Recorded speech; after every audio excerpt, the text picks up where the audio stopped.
I spoke to Transport Minister Constance earlier, who of course is an MP who came to public attention because he was fighting a fire outside his home, and he's the local MP on the South Coast earlier. Let's have a listen to that interview now.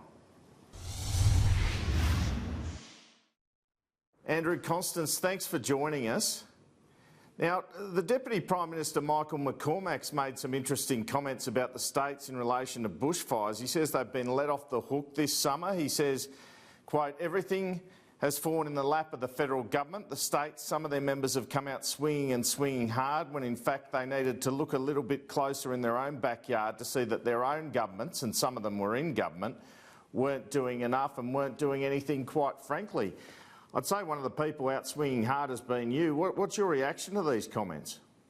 Well, look, I mean, the first thing I can't help but think is, how does this help a person living under a tarp in with a caravan on a burnt-out block of land, which is the case right now? I've had to speak out with reason this summer. I make no apologies for it because my community was hurting, and it still is. And I'd plead with every politician at every tier of government level.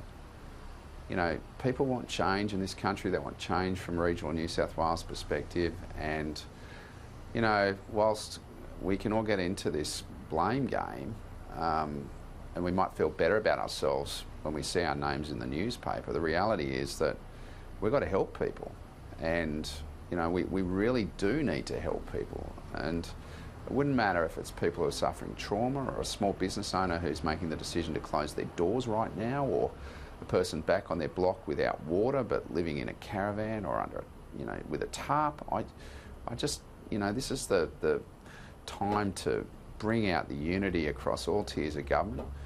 And the other thing I'd say, I mean, the community itself, the disconnect between politics and the community couldn't be more profound right now. And we've seen, thousands of people, tens of thousands of Australians, get through a firestorm event that went for months, and they're saying openly now, we've been unified in survival, unified in recovery, and we want to be unified moving forward.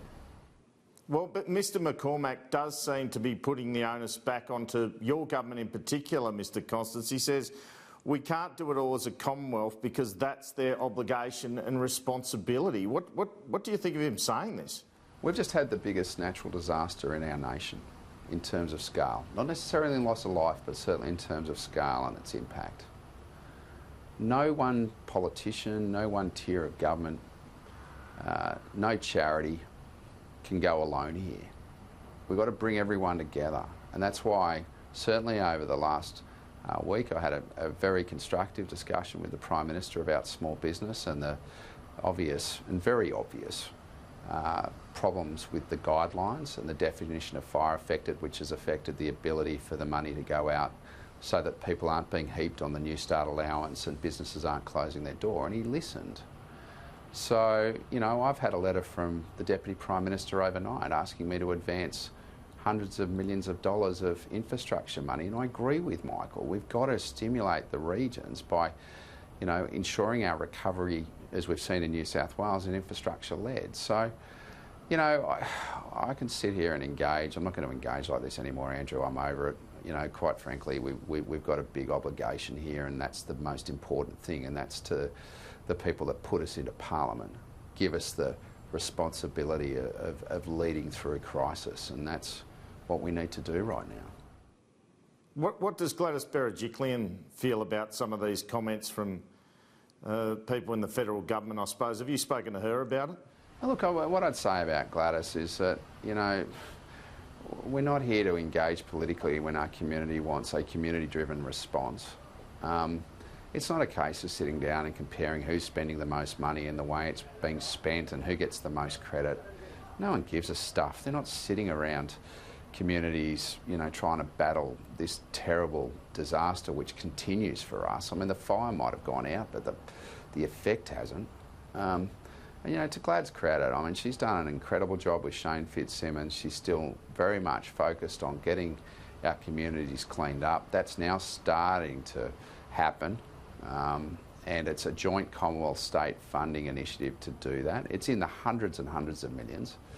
there's 2.7 million cubic metres of debris that's got to be cleaned up, and that's the stuff that's mattering to people at the moment. Our mental health quality is not where it needs to be following this type of event.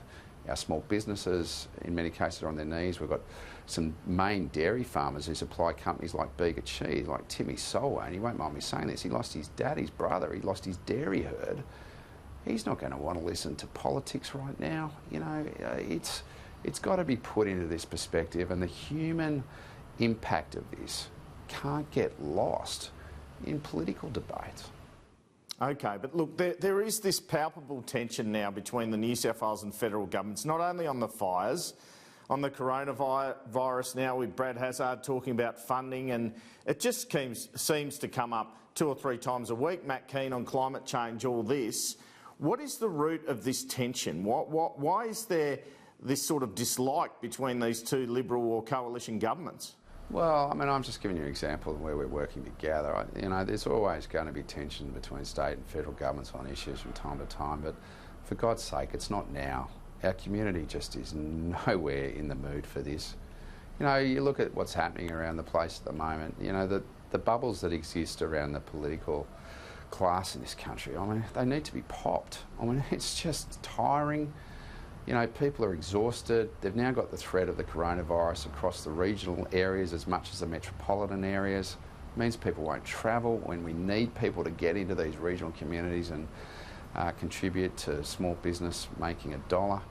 You know, these are big issues. It's not time for, you know, mudslinging across, you know, the spheres of government. And well, I tend to agree with you, but it just keeps happening, that's all. Now, you spoke to the Prime Minister, Scott Morrison. He mentioned that in Parliament as well this week. Yeah. What were he says he's going to change the small business grants after talking to you. What were the basis of those discussions? Were they by telephone, face-to-face? And what came out of those discussions as far as you're concerned? Look, the Prime Minister came up to me at the end of the memorial service and asked me how I was going. I've been very open and honest about that, but he also, you know, was keen to understand the ramifications for small business at this time, and the guidelines in terms of loans and grants. There's no confidence that exists in small business. We've got a highly casualised workforce in regional areas. Our community's seen a lot of young people who've been obviously put out of work onto a New Start allowance. That's not the way to go. And he could sense, I mean, you only need to look at the numbers in terms of the amount of grants and loans going out, that it's not working, and he gave an undertaking to look at that, and there were some very encouraging signs during question time yesterday that something's going to happen in this regard, and I do hold out hope, because in many places across our state, across our nation in many ways, we are looking for hope. Because without that, you know, we're going to continue to be deflated and people are going to continue to get hurt. So, you know, I think it's important, and that's what I'm hoping will come very soon. Andrew Colvin's done a lot of work with some of the state team, Mark Prendergast, to look through some of these elements and look at some of the programs we run at a state level. And I'm hoping they'll look very closely at how they can adopt that through a Commonwealth initiative program.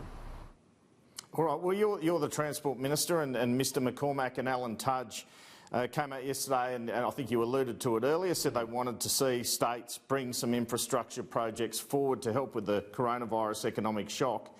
Are you in a position to do that? Do you have any projects in mind, or are there difficulties with doing that? Yeah, I mean, like 2 of the projects that they've zeroed in on are the Princes Highway and the Newell Highway. You know, one of the key things with regional stimulus, and we saw it through the drought with New South Wales generating around 40,000 jobs during the drought, is you can build up resilience in terms of the effect of drought, bushfires, if you're able to provide jobs on government projects in these areas. And it does flow through. The money does get washed through local retailers, tourist businesses and the like, if we have that cash floating around regional economies. And this is a great way to do it. It also gives the uplift in terms of our farmers, our tourist operators, our miners and everybody else, if we're able to unlock a lot of the challenges for commerce when it comes to substandard roads. So you'll be fast tracking those projects. How much are they worth? Well, again, I mean, we've had the letter arrive overnight, and I'm going to do everything I can with John Barilaro to make sure we try and fast track some stimulus in the regions, because it's important, and it's the only way, in many ways, out of a lot of these challenges. It's going to have to be an infrastructure-led recovery for the bush. And there were some good dollars already on the table. Now it's a question of how we can reprofile that funding amount so that we can bring on projects more quickly, and that's what the guys have asked for us from a federal level, and I'm very, very keen to work with them to achieve that. Now, Mr Constance, you've had a tough time of things. Have you considered stepping down from state cabinet and simply serving as a local member? And secondly, I guess, have you considered a run at the federal seat of Gilmore, because you seem quite popular in your local area now for obvious reasons? Andrew, I'll just make this point. I'm getting trauma counselling, and one of the most important things you can do with trauma counselling is not make big decisions about life. Now, we've got a lot of challenges. I've always said I'm focused on recovery. I'm not going to start making it about me when I know that there is people who are so badly displaced. So, you know, bottom line is I've made no decision about the future. What I am committed to, though, very much, is keeping it real, looking after the people who matter most in my world at the moment, and that is the people who've given me the privilege of being in Parliament, and looking after my family, my neighbours, because we're all hurting really badly, and that's an honest truth. If you sat here and asked me this, I'd tell you that I've got fire brain and I have no ability to think about those things. I'm just focused on just turning up to work at the moment and doing the right thing by the people who are really just in so much pain. All right, thank you very much for your time. Good on you, mate.